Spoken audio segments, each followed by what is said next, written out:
Good morning. I'm right here at Springfield Christian Church at the doors of Springfield. The doors are wide open. It's a symbol that God is calling everybody to be part of this worship service. Today, our focus is on suffering. Suffering. It is hard to define suffering because we are all going through various kinds of suffering: physical, emotional, spiritual, and the most important, the suffering of the unknown. There are certain things we are suffering, and yet we are unable to define what the suffering is. This morning, we asked the big question: why is there suffering? Sometimes we get too focused on the self and we ask, why am I suffering? Why is my family suffering? Why is my community suffering? Let me take you to this Old Testament book we often don't open because it is about pain and suffering. Maybe this is a great time to talk about this book, the book of Job. J-O-B. The main character is Job. Job in the story begs God for an answer to his mystery suffering. He is unable to define suffering as he has lost his family, his children, his house, his wealth, his identity, his faith. Job asks question. At the end of the book, he is unable to get an answer from God. But the beauty of the story of Job is making sure God is taking him seriously. God is taking his suffering seriously. And at the end of the story of Job, God is never talking about the answer to suffering, but God is saying, constantly reassuring Job that he has been there with Job. He has been there all the time.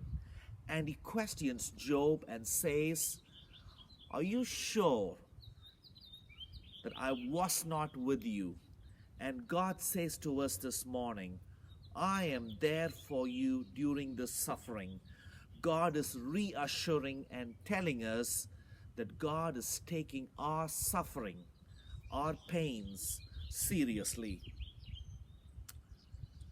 During this crisis, this Corona-19 virus crisis, all our anxiety, our insecurity, our impatience, death rates, unemployment rates, death rates, house mortgage losses, business closures.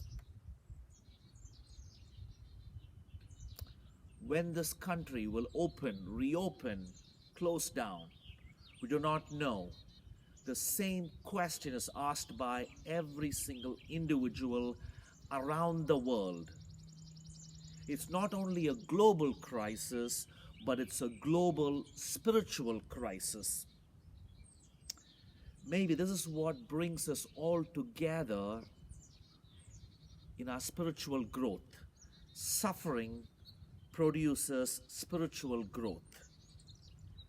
When Jesus later becomes the answer in his own passion, death, and resurrection, Jesus discovers what Job finally experienced in the midst of suffering.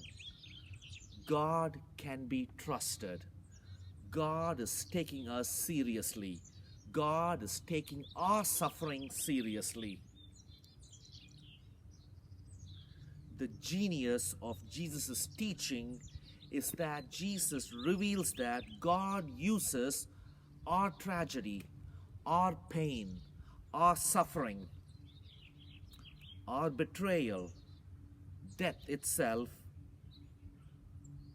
not as a wound or a punishment to us, but to bring us to a larger identity. When we suffer, we can connect with other people. Suffering produces spiritual growth. Spiritual growth produces connecting with other people. Think about who are some people you can empathize, connect with during this suffering, this crisis. We can all connect from Rockwell all the way to a town in China or in India or Abu Dhabi or even Russia or England. Suffering produces spiritual growth to trust in God, and growth in turn helps us to connect with other people suffering. Amen.